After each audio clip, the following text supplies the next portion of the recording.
It began on an August morning in 1940, a time when the skies over southern England thundered daily with the roar of engines and the crack of gunfire. The Battle of Britain was reaching its peak, and the Royal Air Force was stretched to its limit. Amid the chaos, one aircraft, a Bristol Blenheim bomber from RAF Squadron 23, took off from RAF Coltishall in Norfolk and vanished without a trace. No distress signal, no mayday, not even a flicker on radar.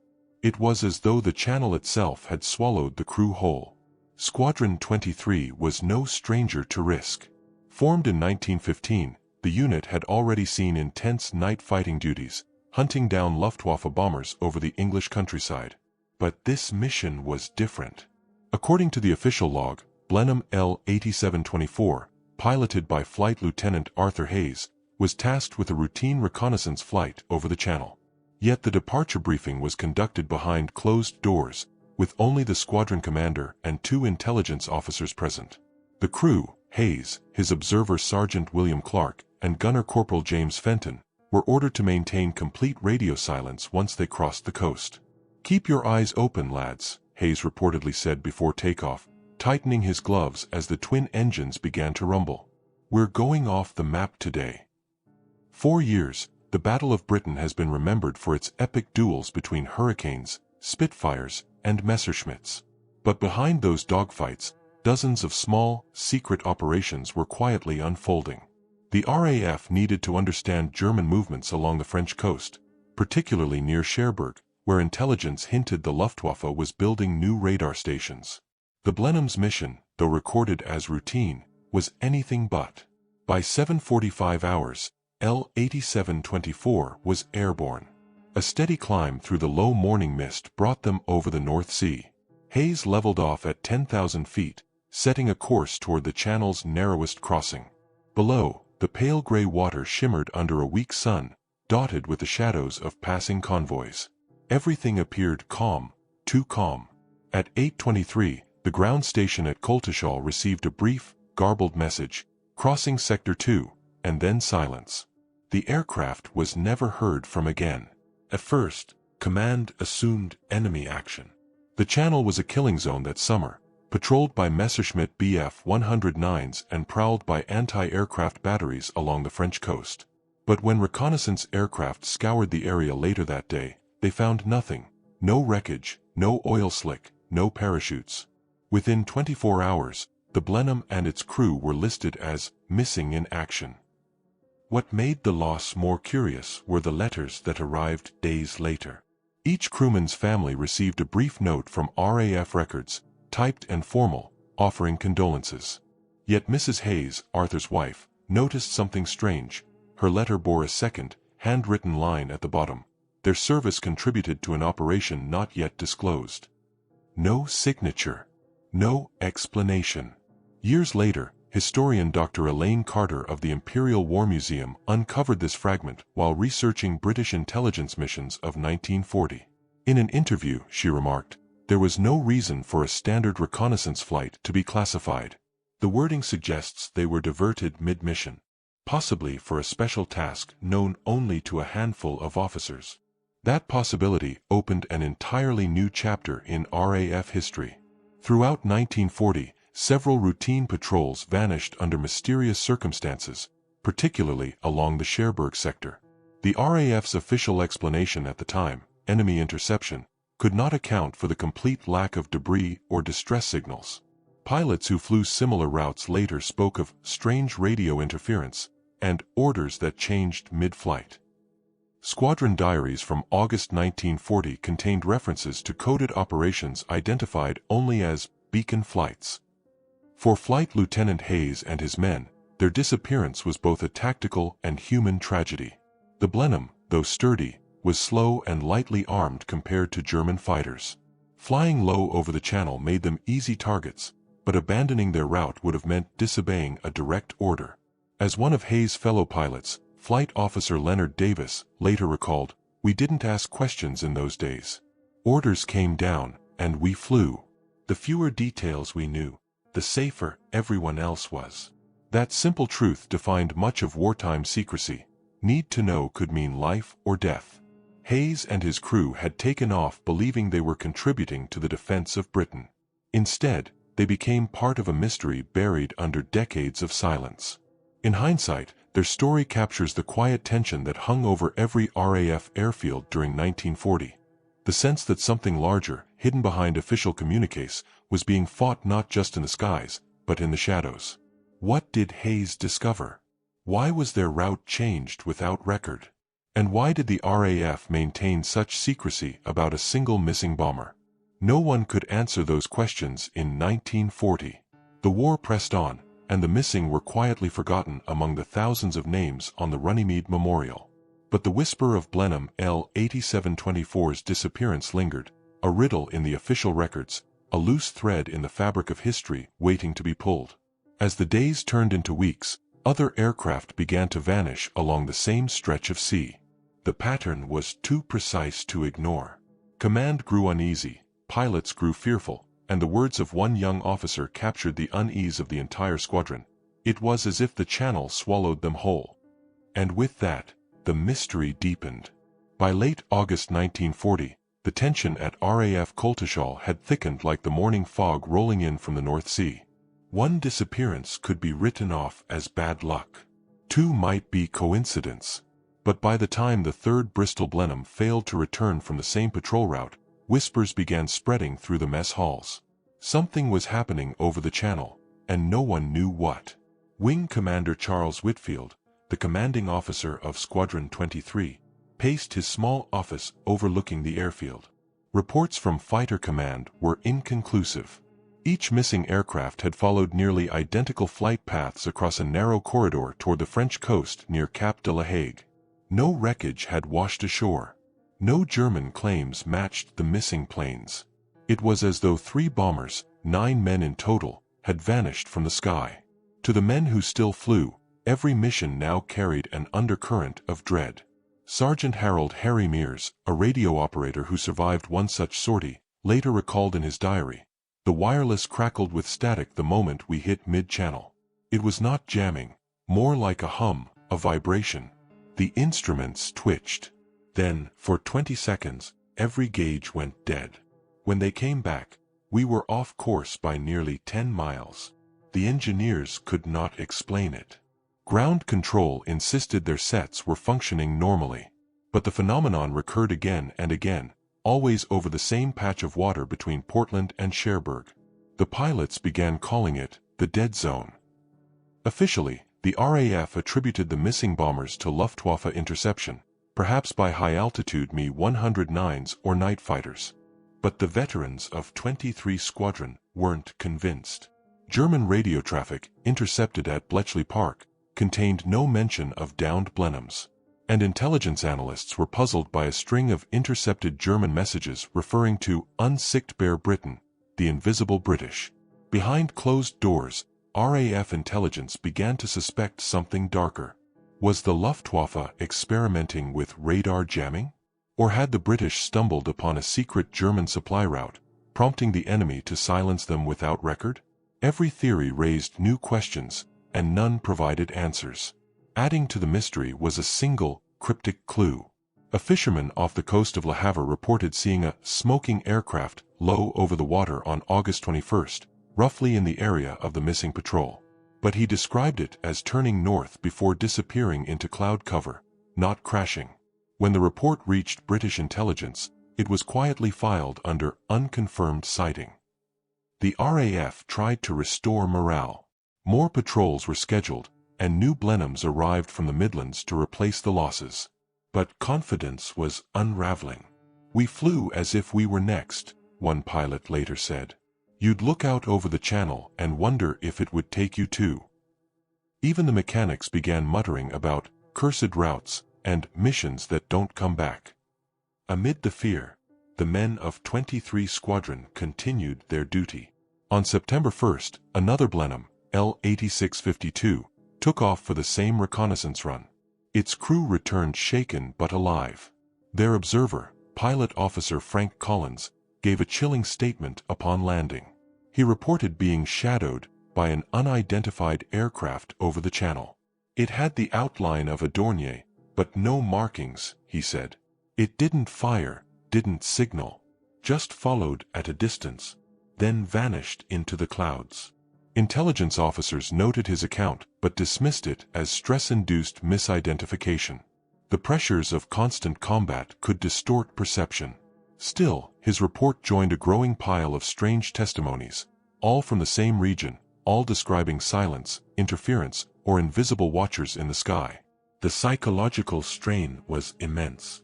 The men ate in silence, smoked more, and slept less. Each empty bunk in the barracks stood as a reminder of comrades lost to an invisible enemy. "You'd hear the engines start in the dawn and count the aircraft as they took off," wrote Flight Officer Leonard Davis in his journal. "You'd count again at night, and the numbers didn't add up." The Air Ministry began to take notice. A memo dated September 4th, classified "Most Secret," ordered a temporary suspension of all reconnaissance along the disputed route pending technical review. The wording was cautious, bureaucratic, but behind it lay alarm. The memo was signed by Air Vice Marshal Keith Park himself, commander of No. 11 Group, who privately wrote in his notebook, "These losses cannot be coincidence. Something unnatural in operational sense, not supernatural, but unexplained by enemy action." It was a rare admission from one of the RAF's most pragmatic leaders. Park, the architect of Britain's aerial defense, was not prone to speculation. If he was uneasy, something truly was amiss. By the end of September, the losses stopped, not because the mystery was solved, but because the route was quietly removed from flight rosters. The dead zone vanished from operational maps, replaced by new grid coordinates. Pilots were told nothing. The war moved on. But the absence of answers left a wound that lingered for decades. Families received the same sterile letters, missing in action, presumed dead. For many, the lack of closure was worse than the loss itself. There was no grave, no wreckage, only silence. In an oral history interview years later, Harry Mears summarized the sentiment shared by many in the squadron. "We fought the Luftwaffe every day, and we knew what fear looked like. But what happened over that stretch of water? No guns, no fire, no screams, just gone. That's the kind of fear that never leaves you." The mystery of the vanishing Blenheims was far from over. In the months to come, coded intercepts and whispers from occupied France would point to something unexpected, German intelligence referring to a British ghost squadron. And for the men still flying over the Channel, that phrase would take on a chilling new meaning. By October 1940, autumn winds swept across southern England, but the mystery of the missing Blenheims refused to fade. Reports continued to circulate quietly within RAF intelligence circles. Something was happening over the Channel, something that neither the British nor the Germans seemed eager to explain. Then, a peculiar breakthrough arrived from a most unlikely place, Bletchley Park. Inside Hut 6, the clatter of typewriters and the hum of decoding machines filled the air. Among the intercepted Luftwaffe communications was a repeated phrase that caught the attention of analysts: "Die Geisterstaffel," the ghost squadron. The messages spoke of unidentified British aircraft appearing without warning, vanishing from radar, and reappearing miles away. German pilots swore they saw British bombers flying in silence, unescorted, deep into occupied territory, then disappearing without trace. To the codebreakers, it was a chilling echo of the missing RAF crews. The intelligence officers pieced together the fragments. The Germans weren't claiming kills, they were confused, even alarmed. Several Luftwaffe units had been put on alert to locate these supposed ghost bombers. But the radar logs never matched visual sightings. The implications were unsettling. Were these the same Blenheims that had vanished weeks earlier? Or had both sides stumbled upon something larger, an unrecorded, clandestine operation taking place under the cover of chaos? RAF intelligence turned to Group Captain William "Bill" Sloan, a veteran of the early bomber campaigns, known for his bluntness and discretion. He was tasked with reviewing every missing flight report from the past 2 months. The results pointed to one common thread. Each aircraft had been briefed at Coltishall by an officer attached not to Fighter Command, but to the Air Ministry's obscure research and intelligence section, codenamed RAI.2. RAI.2 was responsible for collecting photographic and electronic intelligence, often working alongside the shadowy WWII service and Bletchley's cryptographers. One of their known operations, Project Beacon, aimed to map the locations of German radar sites, what the Allies later called the Freya and Würzburg systems, crucial components of the Luftwaffe's early warning network. These radar stations were giving the Germans a deadly advantage in detecting incoming raids. If the missing Blenheims had been tasked to photograph or jam those installations, their disappearance suddenly took on strategic meaning. A declassified memorandum, unearthed decades later, confirmed this link. Dated August 17, 1940, it ordered an unscheduled reconnaissance of coastal emissions, Cherbourg to Barfla. The pilot's name, Flight Lieutenant Arthur Hayes. His mission had not been routine at all. It was a probe into the heart of German radar development. In modern terms, he had been flying into the electronic unknown. Meanwhile, the pilots who remained began to piece together rumors of special flights. "We knew something was being hidden from us," recalled squadron leader Leonard Davis years later. "There were flights logged as cancelled, but the hangars were empty the next morning. No one spoke about it. You just learned not to ask." Adding to the confusion, a downed Luftwaffe pilot captured near Hastings mentioned British planes that vanish from screens. During interrogation, he described his squadron's orders to pursue and destroy any RAF aircraft that approached Cherbourg, but only after confirmation from radar operators. Yet several times, radar showed no contacts even as German patrols reported visual sightings. The contradiction baffled both sides. Historians later suggested that the Germans were detecting brief incursions by low-flying British aircraft, perhaps Blenheims equipped with experimental counter-radar technology. Such systems were primitive at the time, but the RAF was desperate to learn how to evade German detection. If Hayes and his crew were among those early pioneers, their mission would have been both groundbreaking and perilous.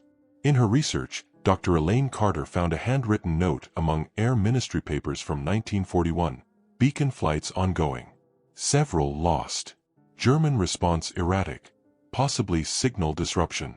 Families informed under cover of routine operations." The handwriting, though unsigned, was believed to belong to Air Commodore Sidney Bufton, later head of Bomber Command's planning staff. The line confirmed what families had long suspected: the disappearances were no accident of war, but casualties of secrecy. As this revelation emerged, a haunting question lingered among the surviving airmen. If these missions were so critical, why were the crews never acknowledged? There were no commendations, no mentions in dispatches, only silence. The official records were carefully scrubbed, leaving no trace of their real objectives.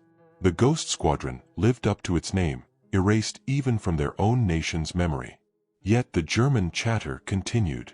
On October 9, a Luftwaffe transmission from Cherbourg read, "2 British bombers sighted west of Barfla, no radar contact, visual only. Lost in cloud." The coordinates matched the last known location of Hayes Blenheim. The report was logged, decrypted, and archived by Bletchley. To those who later studied it, this was the closest anyone came to seeing the crew alive. A line from Flight Officer Davis's journal summed up the unease shared by all who served under that darkening sky. "We were fighting an enemy we could see, but there was another war, a silent one, being waged in signals, in secrets in the air itself. And those men were its first casualties." What began as a single disappearance was now taking shape as part of a wider, hidden campaign, one that blurred the boundaries between reconnaissance and espionage, bravery and silence. But in early September, a piece of wreckage would wash ashore on the Dover coast, a battered logbook bearing the name of Flight Lieutenant Arthur Hayes. And inside, a final entry would reopen the mystery all over again.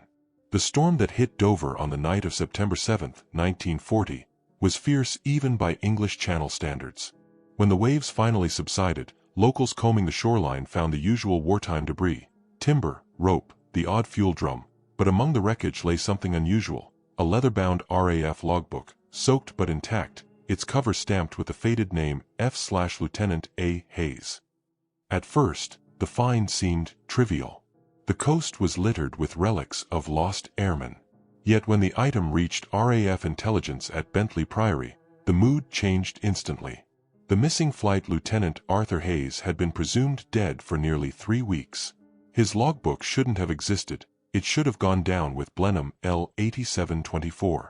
When the pages dried under a desk lamp in the intelligence office, investigators realized they had stumbled upon something extraordinary. The first half contained standard flight records, routes, times, fuel loads. But the final entries were unlike anything the analysts had ever seen. The writing was hurried, words pressed deep into the paper, as if Hayes had been scribbling in turbulence. The last clear line read, "Rendezvous point beyond Sector Z confirmed, radio silence ordered." Below it, another, fainter sentence. "We are not alone up here." The phrase caused a ripple through the intelligence chain. Sector Z didn't appear on any RAF operational charts. Even the coordinate grid systems used by Fighter Command only extended to Y. Some believed it was a code name, others a field notation used during clandestine missions. Whatever its meaning, it confirmed what many suspected: Hayes' flight was far from routine. Wing Commander Whitfield of 23 Squadron was summoned to London for questioning.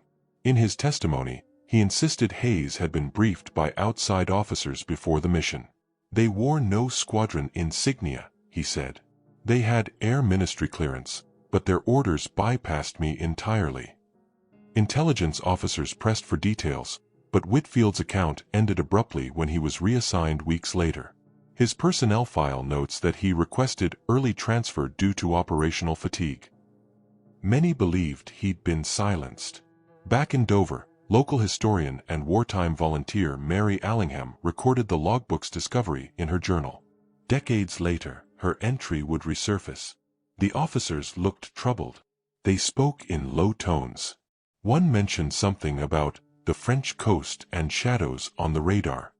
"They left with the book and told us to forget what we saw." From that moment, the logbook disappeared into classified archives for more than 30 years. What could Hayes have meant by "not alone"? At the time, the RAF was testing early airborne interception radar, AIMK-4, fitted to Blenheim night fighters.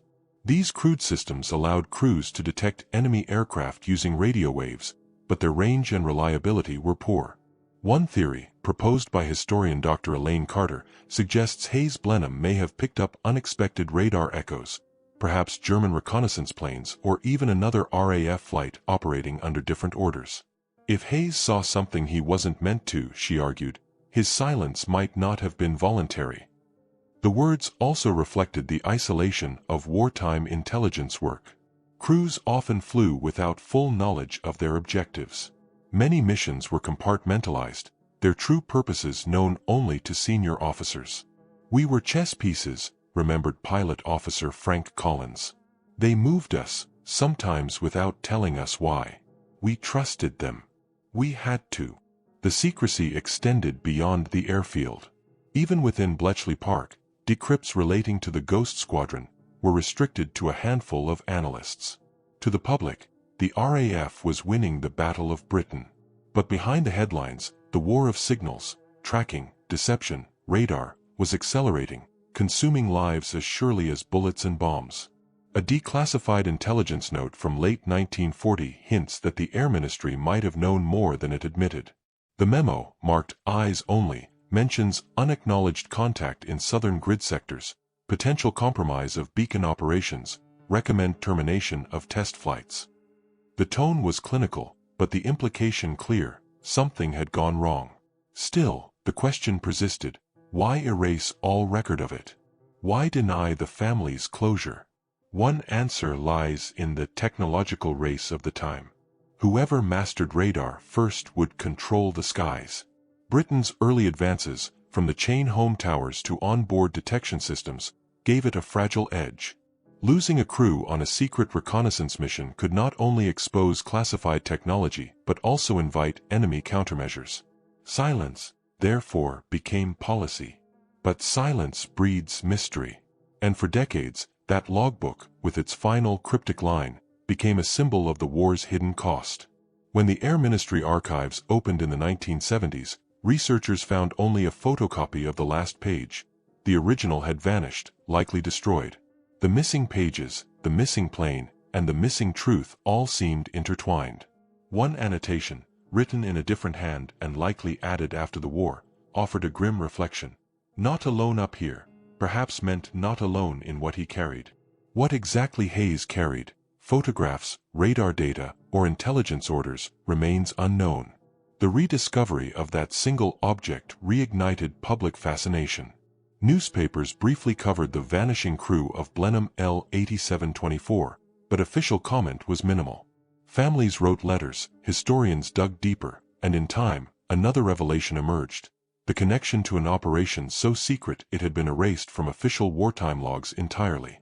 It was called Operation Beacon, a mission whose objectives, even today, are only partially understood. And if Hayes had been flying under its orders, his disappearance was no accident.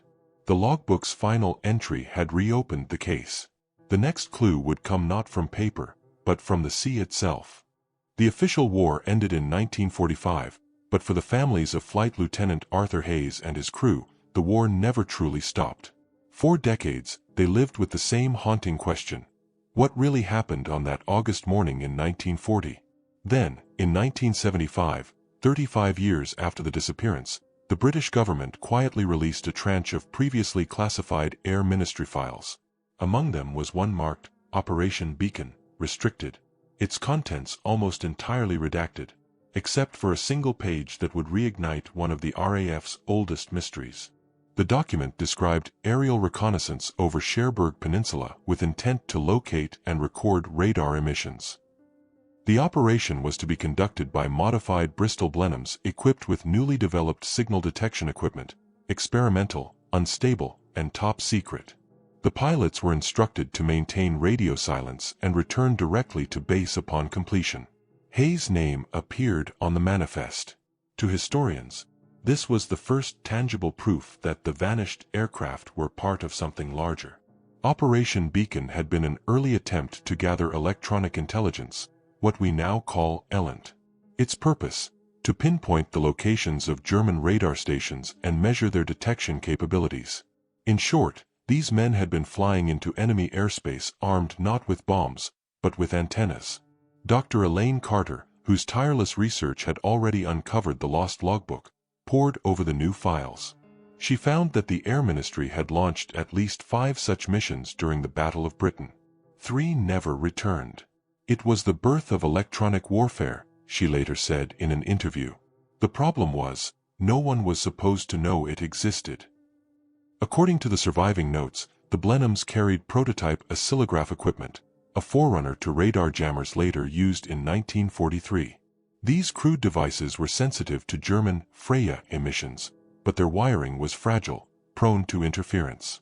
It's likely that the mysterious radio hum, reported by other pilots, came from this same equipment malfunctioning mid-flight. Hayes' logbook reference to Sector Z may have denoted a covert flight corridor extending beyond normal RAF grids, deliberately unlisted to obscure operations from even friendly eyes. But the documents also contained a darker detail. A memo from the Air Ministry's Research Division, dated September 1940, acknowledged that one Blenheim may have been compromised during operational pass, possible capture or destruction by enemy forces. No follow-up was recorded. The entry simply ended with the phrase, "Mission concluded." That single line enraged families of the missing crew. Concluded? By whom? How could a mission be considered concluded when 3 men had never been found? To them, the bureaucratic detachment bordered on cruelty. Mrs. Hayes wrote to the ministry demanding answers but received only a form reply: no additional information available at this time. Inside the RAF, not everyone was content with silence. Former intelligence officers privately admitted that the Blenheim's flight path had taken it perilously close to German-controlled Alderney, one of the Channel Islands occupied in 1940. Unconfirmed reports from the French resistance suggested that German troops recovered British instruments from a crash site near the coast but were ordered to conceal it under strict secrecy. Whether this referred to Hayes' aircraft or another remains unknown, but it hinted that the Luftwaffe might have captured components of Britain's earliest radar detection technology, an outcome too embarrassing to ever acknowledge publicly. It was a tragedy of innovation outpacing understanding. These young crews, armed with equipment they barely comprehended, were testing the boundaries of invisible warfare.